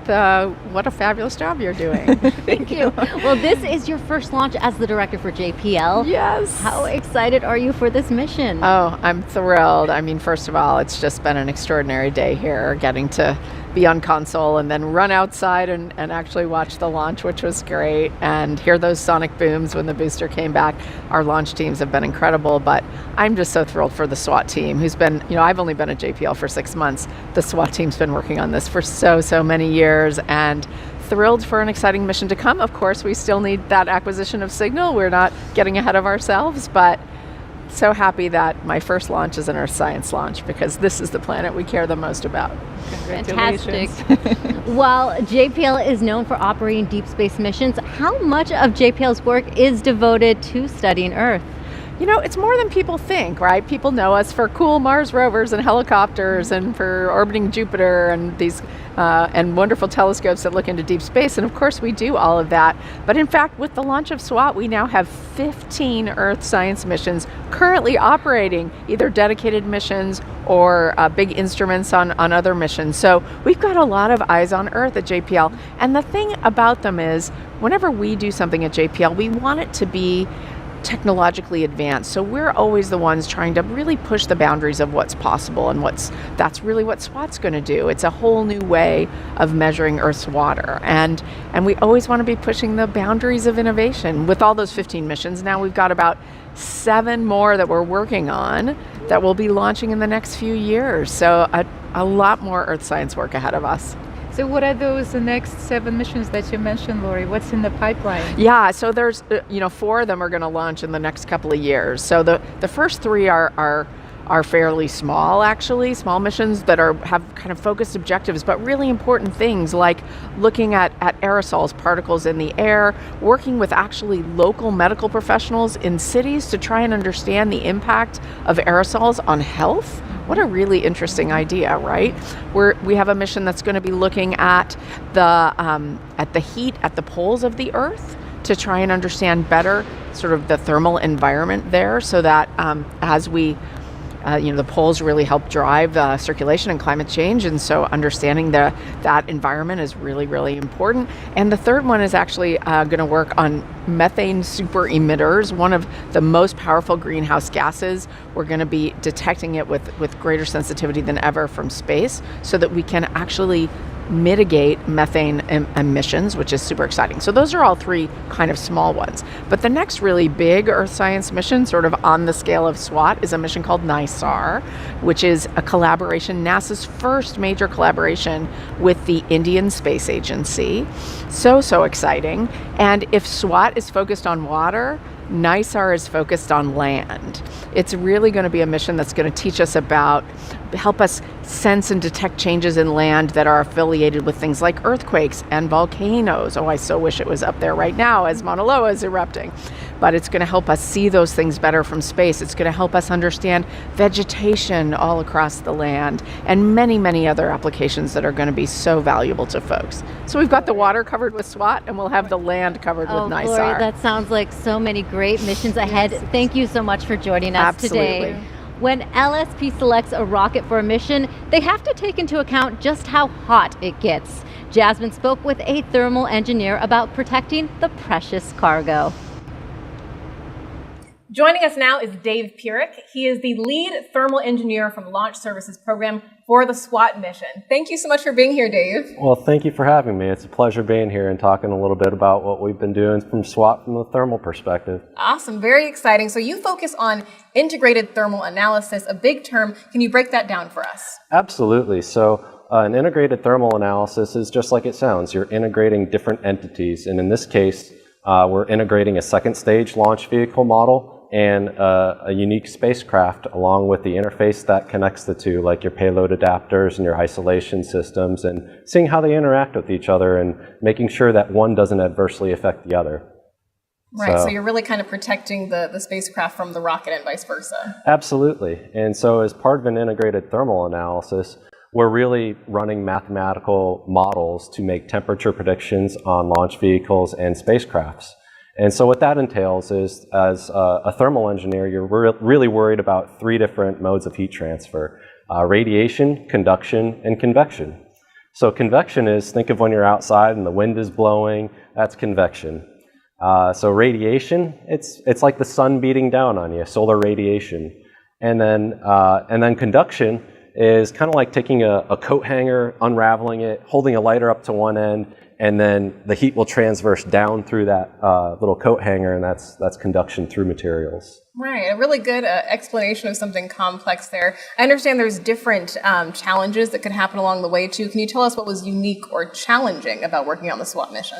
Yeah, so when we're doing any of these assessments, the 3 main modes of heat transfer that I just mentioned, well, once you're in the vacuum of space, one of them goes away because you no longer have convection. You're in vacuum, and so for SWOT in particularly, we had to face some modeling conversion challenges. We are working with our European counterparts in CNES and Thales, and they threw us a curveball pretty early on, and we didn't necessarily know what one of their software packages were, so we used a lot of really good teamwork and collaboration throughout the agency, and not just Kennedy Space Center and JPL, but we leveraged our resources up at Goddard Space Flight Center, who has done some of these conversions before. And it's just the type of community and teamwork that our niche little area of analysis has grown over the years. Dave Pierik, thank you so much for joining us. Well, thank you for having me. I appreciate it. Absolutely. Back to you. We are nearing spacecraft separation. Let's go back to our commentators, Megan and Denton. Yeah, we're about 51 minutes after launch, and now we are awaiting spacecraft separation. So SWOT, the spacecraft separating from Falcon 9's second stage. Yes, and that'll occur as we get closer to the Hartebeestad ground station. And now we see a good video there of the SWOT spacecraft looking up, and then there's another cycling through of the MVAC engine. So yeah, once we get to the point where we separation occur, hopefully we'll get a good video of that. And now there's a slight chance we may get acquisition of signal from the spacecraft at that point in time, but that's not the primary opportunity to get it. Sure. So you see the telemetry data right there, stage 2, just at the tip of South Africa. You were mentioning a ground station there. Mm-hmm. It's because when the spacecraft separates from the Falcon 9 second stage, we want to make sure we know where it is, and we do that by using the ground station, correct. Right? Yeah, and the ground station is what is capturing the video that you're seeing here, as well as the telemetry coming from the vehicle.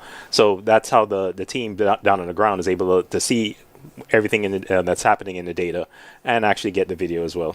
So you see the SWOT spacecraft there. SWOT stands for Surface Water and Ocean Topography, and is a joint mission by NASA and CNES, France's space agency. They had contributions from both the Canadian and UK space agencies.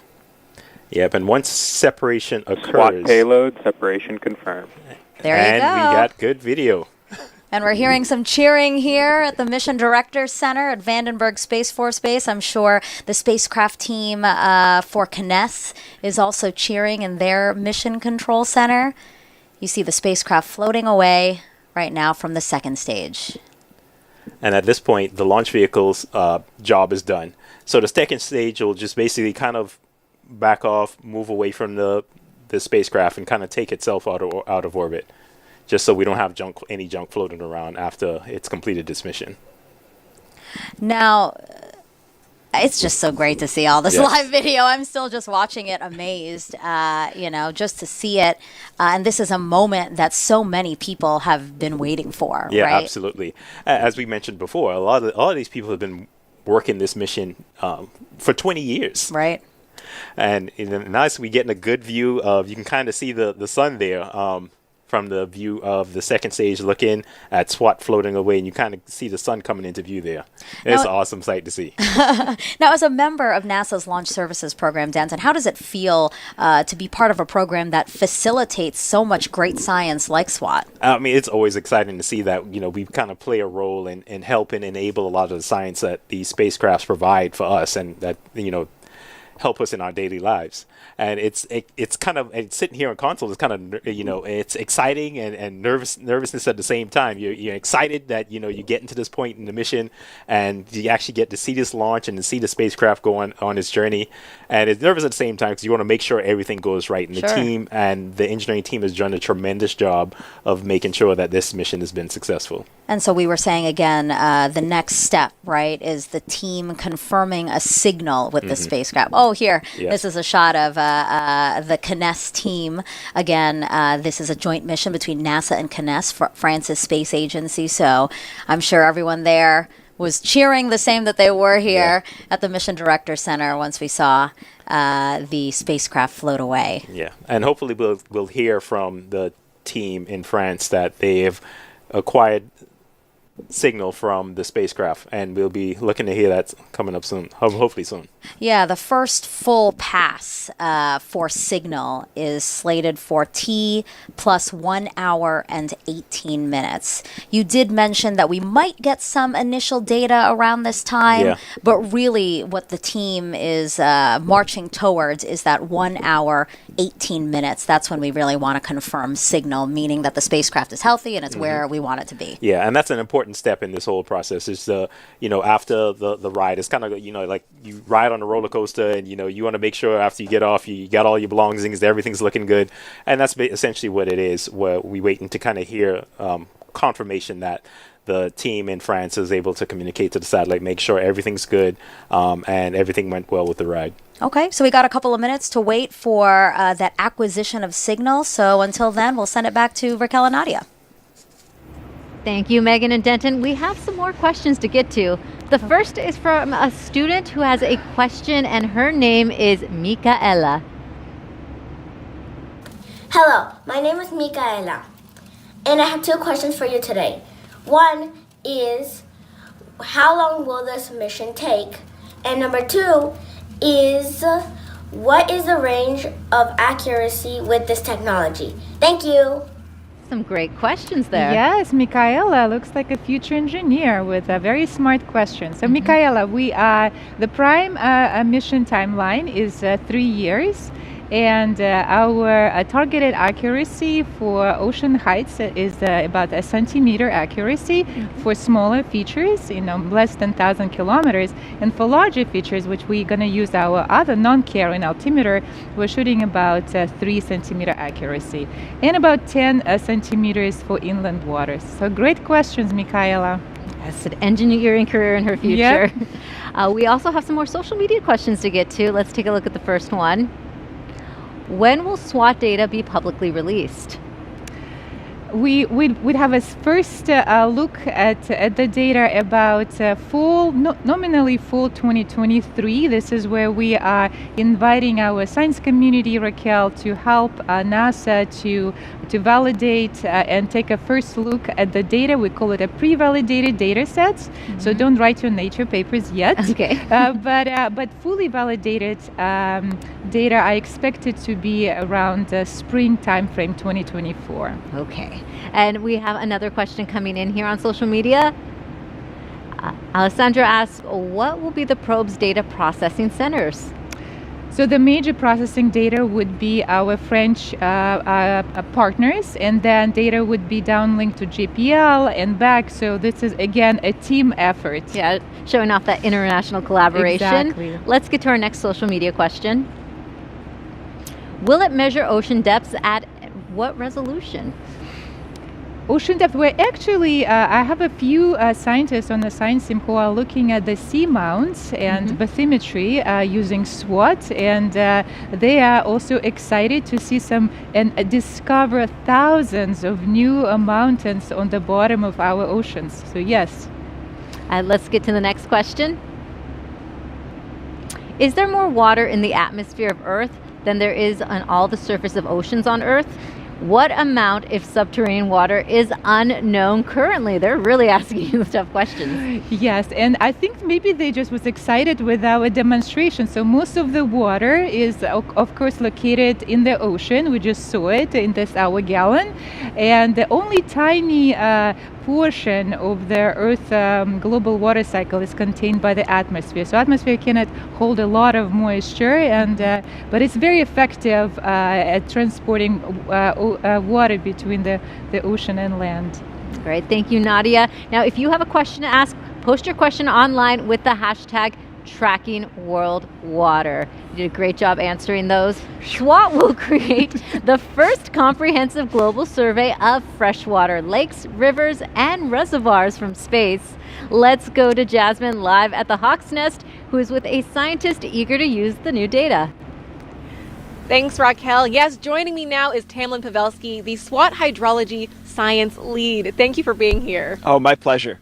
We are so excited, especially after seeing that spectacular launch, Tamlin. And right now, scientists really have to trek into the field to understand the data from rivers and lakes. Tell me, how is SWOT going to change that? Oh my gosh, it's going to change it so much. So, right now, if I go into the field for a field campaign, I might be able to go and measure a couple of rivers, a few dozen lakes.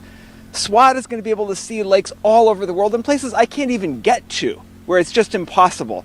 And so the kind of science that we're going to be able to do with SWOT is just orders of magnitude above what we can do with just data on the ground. That said, even more powerful is going to be combining the kinds of measurements we can make on the ground with the groundbreaking measurements we'll make with SWOT. Exactly. So we're combining kind of the methods that we've already used with some new things from Exactly. SWOT. That is so exciting. And what are you most excited? What measurements are you most looking forward to from SWOT? So I think I might be most looking forward to SWOT's measurements of lakes. So we're going to be able to measure simultaneously the water level in lakes and the area of lakes. We'll be able to see changes in volume. And we're not just going to be able to see that in a few lakes, right? Right now, maybe we can see a few tens of thousands of lakes using on-the-ground data. With SWOT, we're going to see millions. So it's like going to a more powerful telescope where suddenly all these new stars appear. Right. And when you say that figure millions, I mean, that's so hard to even picture, but it's really, really exciting. And how is SWOT going to help us understand how water moves worldwide? I mean, this is a global view. Yeah, so I think a lot of us start learning about the water cycle really early on, in elementary school or middle school maybe.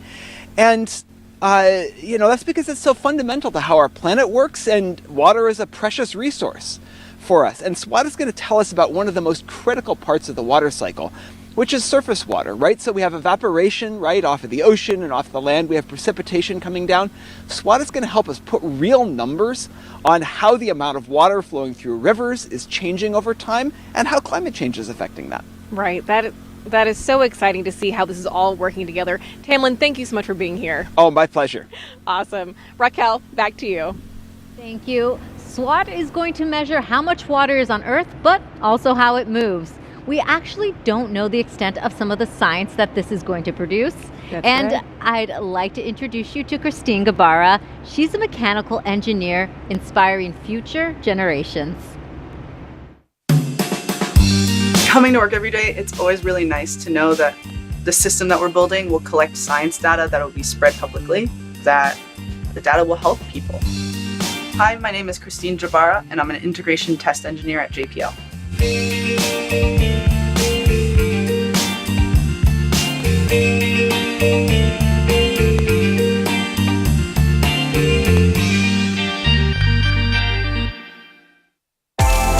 SWOT is an Earth-orbiting satellite. It stands for Surface Water Ocean Topography, and it'll give us more accurate data on how the water levels, the freshwater and the saltwater levels, are changing with time.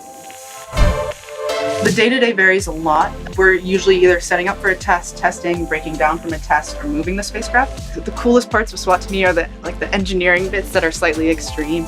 So I've really enjoyed working on the deployable antennas. It's nerve-wracking, but it's a well-rehearsed dance. And when the antennas actually deploy, they're really beautiful. They're moving slowly and intentionally, like a butterfly. I I grew up in Houston, Texas. I was very lucky to be part of the Girl Scout sailing program where they taught us not only how to sail, but they taught us the very basics of aerodynamics and how the sailboat worked. I became an aerospace engineer because of that program. The ability to say, oh, I know how this works, and then going to implement it in like a way that was fun and exciting was really rewarding. If I were to tell a little girl how to get into engineering, I would tell her just to get started in whatever way feels exciting and natural. It gets a lot easier once you just get started and start tinkering with things and building whatever excites you. It's not lost on me at all that I grew up sailing and I still love the water, and the spacecraft that we're building will help us track our oceans and our lakes and our rivers. Hopefully we'll be able to sail for much, much longer in beautiful blue waters.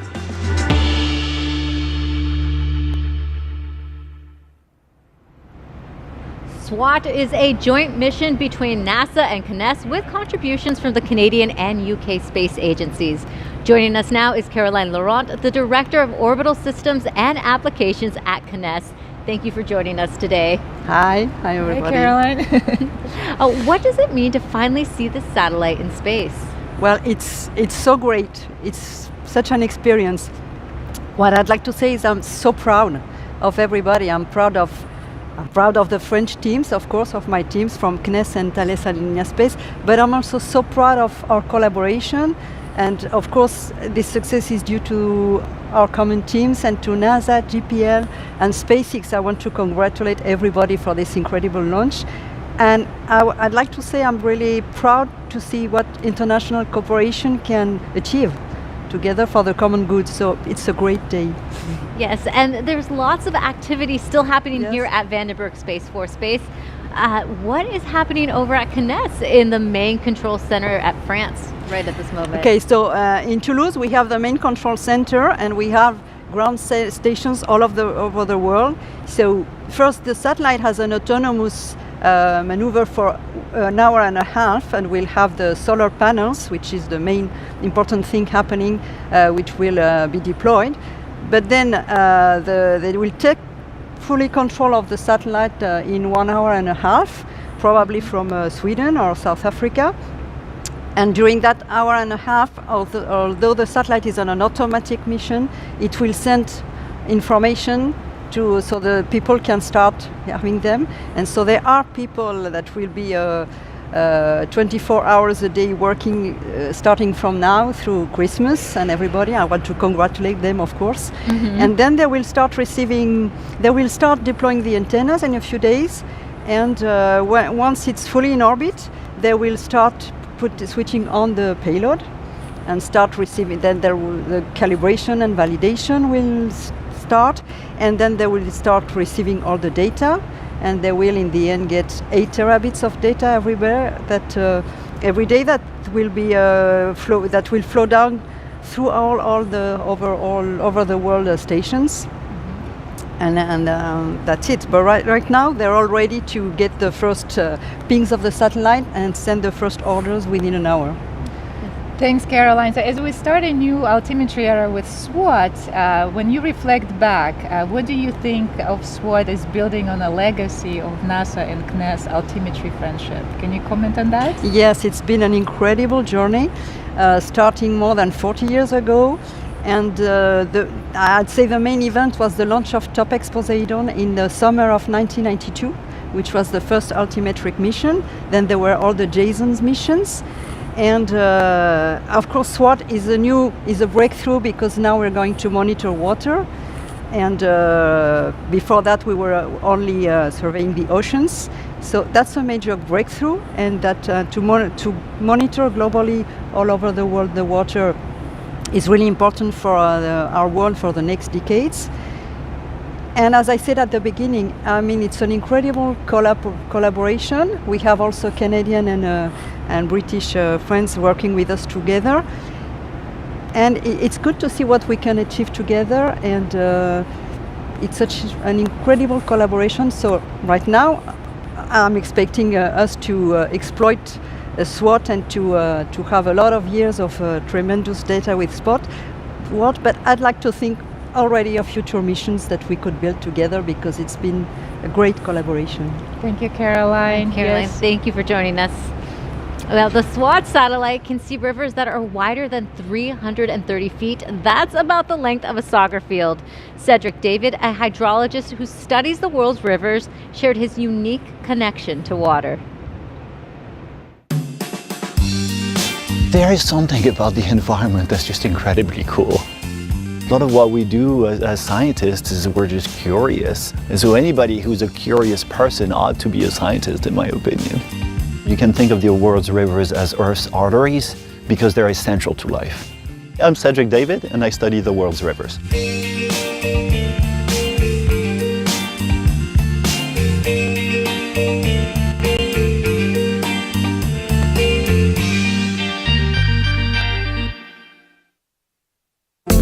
SWOT is a mission that is specifically designed in part to observe rivers, and it's also being designed jointly by NASA and the French Space Agency. I was born in France, but I've lived in the US for 18 years now, and I study rivers. So SWOT is a little bit of a match made in heaven for me. The kind of science that I'm interested in is trying to understand how much water flows down the rivers of the world, and SWOT will be able to make one such measurement for all of the largest rivers of the world. So we'll be able to get a global, unified picture of surface waters from space. This in itself will be a scientific revolution. I think that's going to have a big impact on water management. I like to say that water is my friend. Water is my happy place. I was born with a physical disability that affected both of my legs. Being able to walk now was not a done deal at birth, and it still involves a significant amount of discomfort and is a constant reminder of having been born different. For as long as I can remember, water has been the only place where I felt comfortable, where I felt normal, where I felt like I could do things like everybody else. When I get in the water, it's just like, you're floating. When you're floating, it's just like all the pain goes away. As a kid, my parents would take my brother and I all the time to jump in the Mediterranean. But to this day, we still do it on New Year's Day every year. Planning for future generations requires us understanding how much water we have. And SWOT will be able to provide that global view of the world's fresh waters. And in my opinion, it might very well become the key that unlocks surface water observations around the world and unleashes surface water management. So it might help us make sure that everybody gets access to fresh water. Now more than ever, it's important to recognize that water connects us all, and it might be the one thing that unites us all.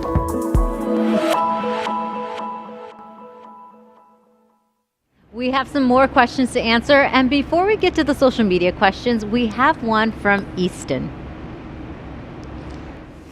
Hello, my name is Easton. I'm 6 years old and I'm from Wayne, Indiana. And I have a question for you. Can you see SWOT from our planet? That's a good question, Easton. Well, SWOT is relatively small compared to other celestial bodies, and it's not as bright as, say, Moon. It's about 500 miles above the Earth's surface. But maybe with a pair of good binoculars, far away from major cities on a particularly night sky, you can spot SWOT from Indiana, where you live. Invest in some binoculars there. We also have social media questions coming in, so let's get to the first one. Let's see, Elaine, will SWOT measure ice fields, glaciers, and snowpack, or just liquid water? So the primary focus for SWOT is ice-free water, but we do